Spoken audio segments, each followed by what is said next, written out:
In front of me is HONOR X7c, and today I would like to show you how you can open apps in pop-up view.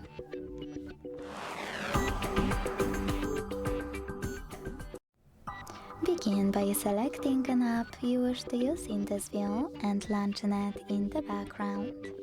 Then click on this icon at the top right corner, and as you can see now, I can use my app in this little window.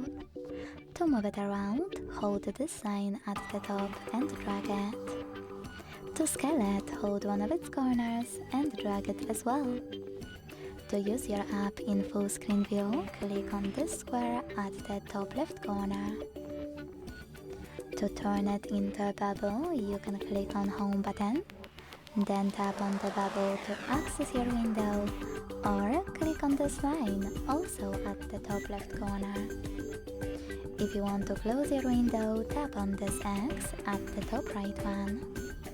You can also, after opening your window, tap on this line at the top and access all of those options from here. Thanks so much for watching. If you enjoyed this video, leave a like, comment and subscribe. Bye!